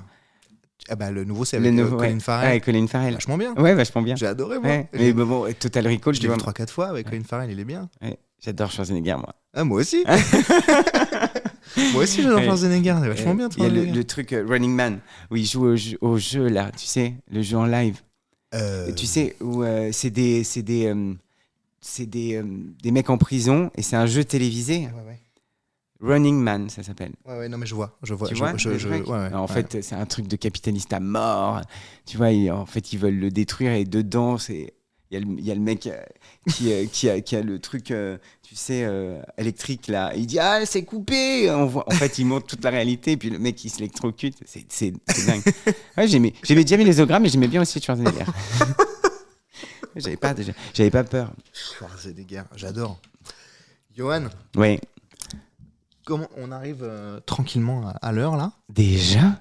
Bah, C'est il ouf. est 5h moins le quart. Ah ouais. Tu vois? T'es arrivé à la demi, on a Ouais. démarré à moins le quart. Ouais, Donc, super. tu vois, petite tranquille, là. On Est-ce qu'on a... termine pas dans la seconde, hein, Ouais, mais... on a non, tout non. vu. On n'a pas tout vu. On en a vu pas mal. Évidemment pas tout vu. Mais moi, je voulais savoir, pas rentrer dans tout le détail et tout, mais j'ai un objectif secret Oui. Dis-moi. en musique, Ouais. qui est de faire l'Olympia. Non, en fait, dans ma tête, si je fais l'Olympia, Ouais. genre, je suis arrivé. D'accord. Tu vois, dans ma Ok, tête. ok. C'est un objectif, tu vois. Oui. Une demi-heure comme ça, mais je sors mes EP et mes machins, surtout pour le faire. Est-ce que tu veux mon super pouvoir? Non, il se Mais trouve, non, il se trouve que c'est un super pouvoir que je partage avec toi. Ouais. Où avec beaucoup d'énergie, Bah oui. j'en fais beaucoup trop pour l'objectif là, Mais donc c'est très je bien. le passe et machin, mais c'est pas ça. Non, ma question est, je parle de l'Olympia pour te dire comment c'était l'Olympia. Ah, c'était extraordinaire. Bah, tu sais, je vais te dire.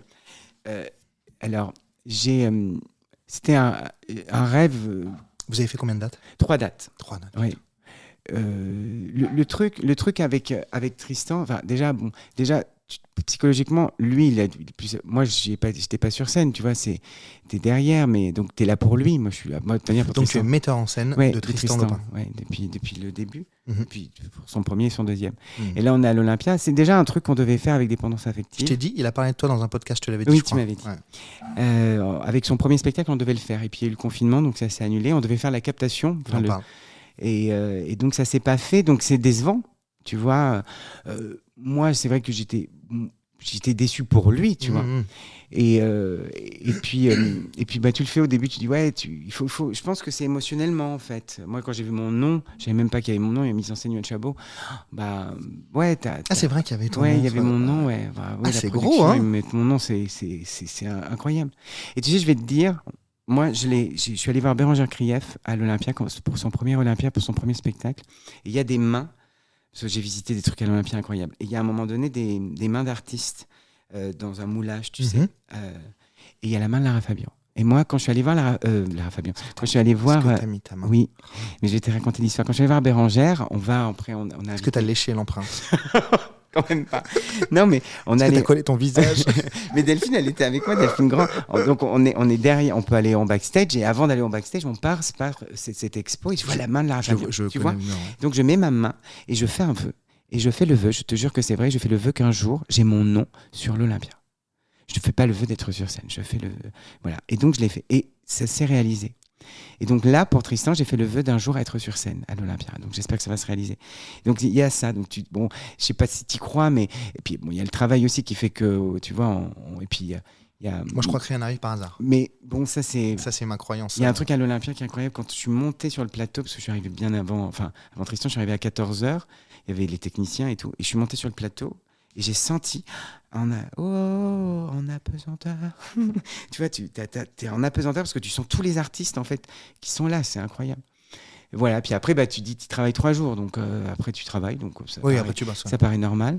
J'ai fait du sabre laser sur la scène de l'Olympia. C'est vrai ? Ouais. Elle est incroyable. Pour une émission de télé, bon, peu importe. Mais... C'est très beau. Ouais, et puis c'est un labyrinthe.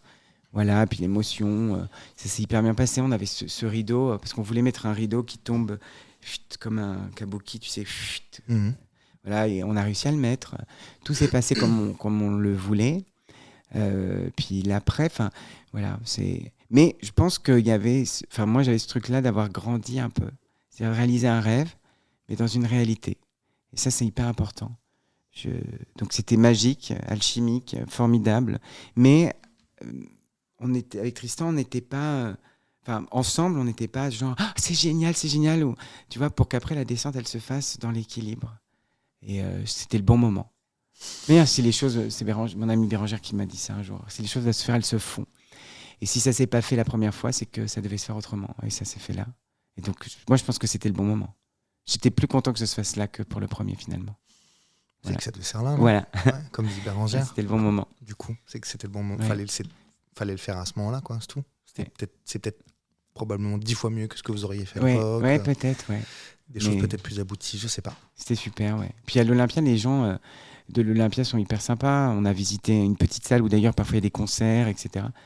Et où avant c'était le roi en fait qui faisait venir genre des castings avec des filles. Je n'explique pas plus. Hein, je saisis l'idée. Voilà. Et cette salle, du coup, tu rentres et tu dis waouh, c'était incroyable. C'est la salle qui est derrière là où il y a. C'est la petite salle. Où en fait il y a une scène qui est coupée un peu en deux. Ouais, c'est ça. Donc voilà. Donc le monsieur il te fait visiter ça, tu vois. Alors parfois dans des petites salles, moi j'ai joué un peu beaucoup dans plein de salles, tu vois. T'as des gens qui ont le lieu puis qui sont moins sympas qu'à l'Olympia. Donc ça c'était très agréable. Puis l'after après il y avait du champagne, donc ça c'était cool. Derrière dans le salon de derrière. Ouais non, tu vois c'est magique. Et puis attends, t'as des photos de gens. Je veux dire, moi j'ai vu la photo de Ike et Tina Turner, quoi. Okay. Tu vois, tu dis ouais, en fait elle a fait, tu vois, tu mets un spectacle où il y a eu Ike, tu m'enseignes un spectacle où il y a Ike et Tina Turner, et puis Lara Fabian, je l'ai vu à l'Olympia. Tu t'es frotté sur la main. J'arrête avec cette histoire de main. Oui, la main de Lara Fabian. Ah là, donne-moi ta puissance. En tout cas, je sais pas si c'est grâce à elle, mais le vœu s'est réalisé. Oui, je suis sûr que c'est grâce à elle, moi. J'en suis sûr aussi. Viens, on parle pas de Tristan Lopin parce que on parle de toi. Oui. C'est toi qui es invité. En plus, tu vas lui dire de venir. Ouais, j'espère, ouais. C'est très sympa ton émission. T'aimes bien ? Ouais, j'ai pas envie de partir. Eh ben, on refait 2 heures. Ne pars pas, mais j'ai pas terminé encore. J'en ai pas terminé avec toi. Ouais, c'est cool, on est en discussion. Oui. Tu reviens un café ? Ah, je veux bien, oui. J'en refais un. Allez. Donc, Emma, je vais quand même te poser une question. Oui. Il faut réfléchir qu'il n'y ait pas zéro son pendant que je vais faire le café.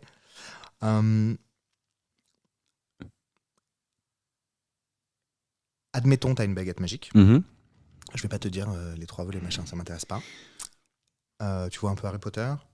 Un petit peu. Un petit peu. Tu vois un peu l'univers, des sorciers, machin. Elle est faite de quoi, ta baguette magique? Elle est faite de quoi? Fabriqué comment? Elle est fabriquée avec quoi? Il y a quoi dedans? Elle est faite de quoi? Je vire ton café froid. Hein. D'accord. Alors, déjà j'ai une baguette dure. Ça c'est sûr, il faut qu'elle soit dure. Non, mais parce que je pourrais dire, j'adore tu sais, les bonbons. Il faut qu'elle soit dure. Oui, non, mais les bonbons, tu sais, sucrés. Les bonbons sucrés? Oui. Ouais. Non, mais tu sais, avec du sucre par-dessus. Piquant? Oui, piquant. Ouais. Tu vois, comme les langues. Ouais. Oui, mais en même temps, ça fait. Ouais. Tu vois, donc ça serait pas ça. Non, je la ferais. Donc si c'était ça, ce serait pas ça. Non. Mais je voudrais qu'il y ait du sucre dessus, ça c'est sûr. C'est une baguette dure. Ouais. Avec du sucre. Acide. Un sucre d'orge. Acidulé. Oui. Je voudrais qu'elle soit faite en sucre d'orge. Ok. Oui. C'est une baguette en sucre d'orge. Oui, mais pas pleine. Mais attends, c'est ta question. Le gars me fait pas pleine, il fait un rond avec son doigt, il met le doigt dedans, il me dit pas pleine, un sucre d'orge, elle aurait appartenu à une meuf qui s'appelle Annie. Sans déconner. Non, mais je voudrais qu'elle soit. Donc, alors attends. Il continue, il recommence. Il me fait comme ça, donc, on ne voit pas, mais il met le doigt dans un rond. Pleine de paillettes. Donc c'est une baguette rigide. Rigide. En sucre d'orge. En sucre d'orge. Entourée de sucre acidulé. Ouais. Au bout, parce qu'il y a un bout, je voudrais qu'il y ait une étoile. Ok. Une étoile, mais dorée. Ok. Elle est rouge bordeaux. L'étoile, elle est rouge bordeaux. Non. Le bout de. non. Et quand tu fais comme ça fort avec la baguette, ça sort des paillettes. Voilà. Ouais. Et il sort des paillettes. Mais je peux la. Bah oui, mais c'est la douce. Je peux la remplir de paillettes. Bien sûr. C'est-à-dire que du coup, c'est moi qui décide combien je mets de paillettes dedans. Tu la charges. Je la charge, ouais. Ok. Faut qu'elle soit chargeable. C'est ma USB-C ou. Ouais. C'est ta baguette. Ouais. Et elle est branchée à moi. C'est-à-dire que du coup, j'aurai comme une clé USB sur moi. Façon Avatar, un peu, tu sais, où ils ont des connexions avec la queue de cheval. Voilà, c'est ça. Et elle se met sur mon épaule. Okay. Et elle se referme. Et je la sors et je dis que le spectacle commence synergie. C'est là, paf. Ouais. Parfait. Voilà. Est-ce que ça va comme réponse? Il n'y a pas de mauvaise réponse. Non, mais c'est ma baguette magique. C'est ta baguette magique. Donc, c'est une baguette. Ouais, très bien, très bien. Voilà. Elle n'est pas pleine. Elle n'est pas pleine. Non, mais je peux la charger, comme ça je la vide. De paillettes. Oui, bien sûr. Évidemment de paillettes. Tiens. je vais me faire un café, moi aussi. Oui. Mais charge-le bien, du coup. Comment? Charge-le bien. Oui. Je vois que tu as des huiles essentielles. Menthe poivrée. J'ai tout à fait des huiles essentielles parce que c'est la mère de ma fille, mon ex-compagne, qui est très portée là-dessus. Oui. Entre autres, je passe les détails du reste parce que. Est-ce que je peux sentir? Bien sûr. Ça sent la menthe poivrée. Ah oui, ça sent bon. Très bon. Et la menthe poivrée me sert notamment quand je suis en gueule de bois. Oui, d'accord. Ça marche très très bien sur les tempes, oui. Sur un petit mouchoir que tu sens, sur un petit sucre que tu manges. Ça marche très très bien. En fait, ça marche pour les migraines. À fond. Oui. Ah, ça marche, c'est démentiel. Et il y a plein d'autres trucs, mais ça en l'occurrence, c'est ma trousse de secours personnelle de beaucoup de choses pour les migraines, les machins, etc. Cool ta baguette. Oui. Sucre d'orge. Elle a l'air joviale. Oui. Oui, elle peut faire un petit bruit par tu vois. Oui, voilà. Oui. Oui, parce qu'elle est un peu numérique quand même, parce que je suis un peu moderne. De toute façon, elle est branchée USB. Elle est branchée USB sur l'épaule. Sur l'épaule. On a dit. Ouais. Très bien. Johan, pour le coup, si tu devais avoir un super pouvoir, ce serait lequel? T'as déjà donné celui que tu as. T'as déjà un super pouvoir. T'as déjà un pouvoir magique. Un truc. J'en ai un autre. Pouvoir magique ou super pouvoir. Si tu devais en avoir un, on n'est pas obligé de rester dans le réel. On n'est pas obligé d'aller sur les super-héros et les super-héroïnes non plus. Peu importe en fait. C'est question ouverte comme la baguette. C'est comme tu veux. Alors j'aimerais qu'on soit qu'on puisse tous discuter, pas forcément être d'accord, mais discuter sans forcément qu'il y ait de la guerre, en fait. Mais même des petites guerres, tu vois. C'est-à-dire qu'on puisse se dire les choses, parfois, qu'on ne soit pas d'accord, et que comme avec les amis Friends, voilà, ça serait un pouvoir que j'aimerais avoir. Qui est pas tout ce qui se passe quand même, qui parfois est très dur pour moi, qui fait partie de la mauvaise période, hein, le côté sombre, tu vois. Le Covid et tout, j'ai vachement vécu, la bêtise des gens, le racisme, l'homophobie, ce qui se passe dans les pays de l'Est et tout, c'est très dur. Et comme j'ai vécu avec Dorothée pendant X temps et que je me suis dit, tiens, c'est ça la réalité. Moi, le jour où j'ai vu que la réalité du monde, ça allait pas, je voulais plus exister, je voulais mourir. Vraiment, hein, je te le dis comme je le pense. Donc voilà, alors j'aimerais qu'on ait un pouvoir de dire, tiens, là, il y a un problème, ils s'entendent pas, chut, j'ai un pouvoir, allez, ils vont réussir à s'entendre et se calmer et faire en sorte qu'il n'y ait pas de violence, de guerre, de choses, de bêtises, vraiment d'ignorance en fait. Voilà. Je voudrais que les gens, tout le monde soit ouvert pour voir le monde qui se passe, tu vois. Par exemple, voyons notre passé pour voir ce qui nous arrive aujourd'hui, tu vois. On a colonisé des pays, on a fait du mal. Ben, acceptons-le, regardons ce qui se passe et pas fermer les yeux. Voilà, c'est que tout le monde ne soit pas ignorant. Voilà. Est-ce que le problème... Non mais ça me va bien. Ouais.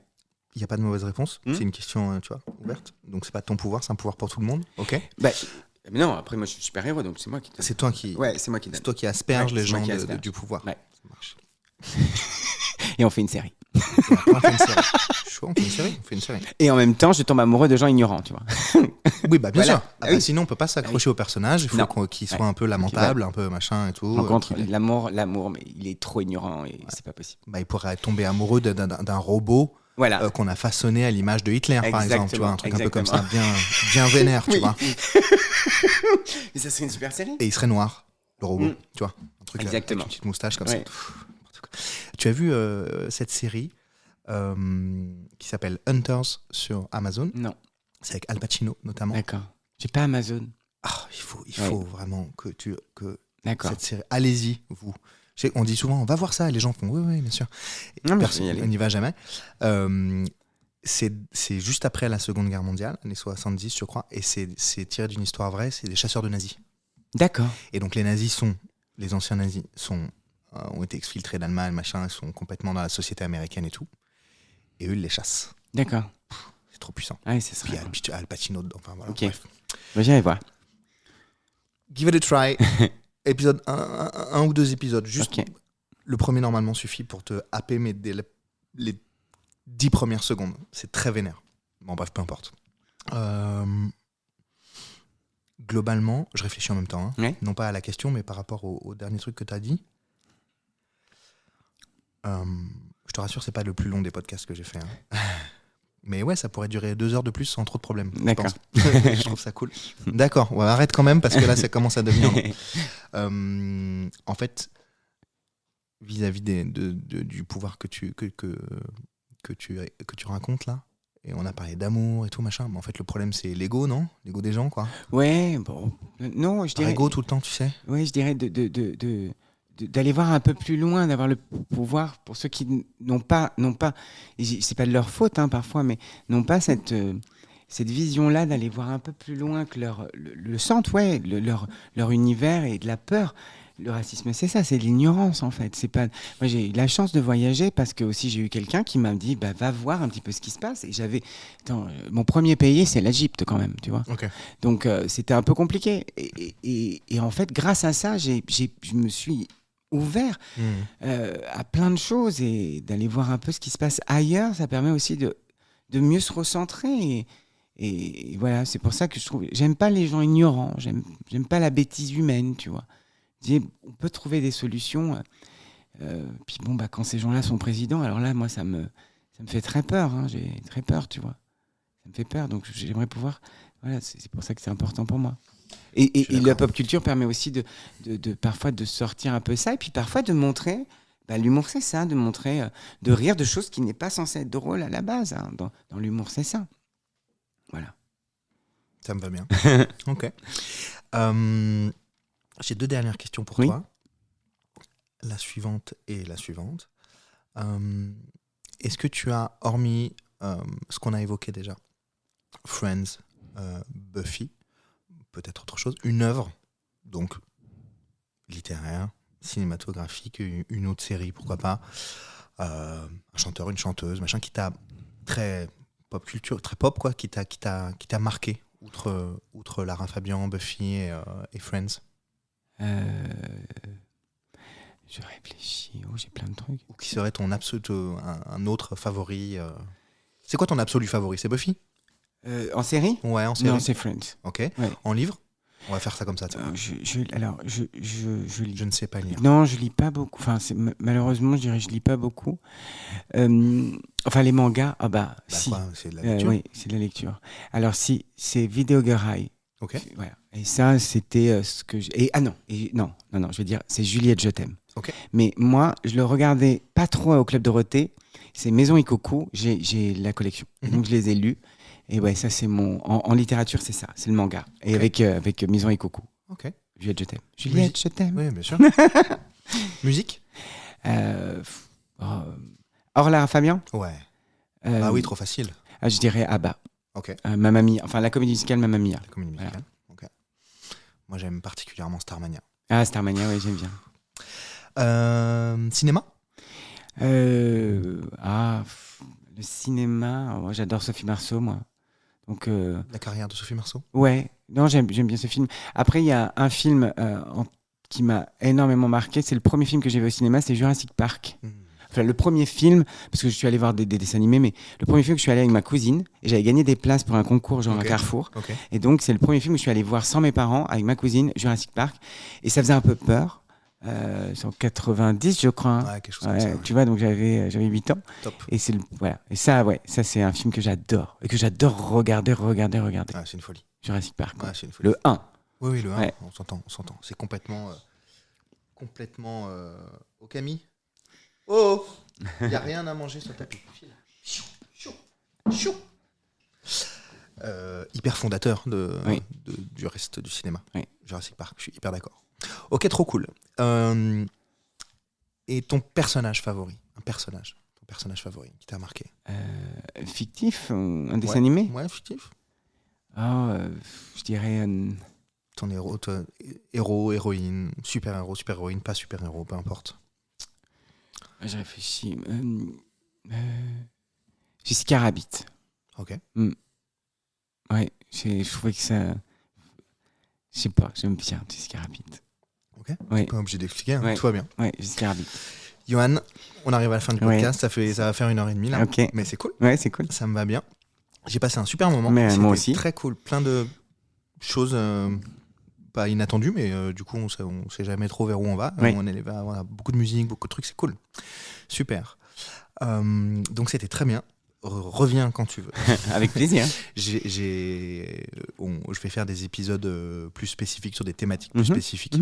Tu me parlais du côté sombre, etc., Dark Side. Et j'ai pas mal de personnes qui m'en ont parlé. Évidemment, quand on parle un peu de la vie, on parle forcément de ça. Oui.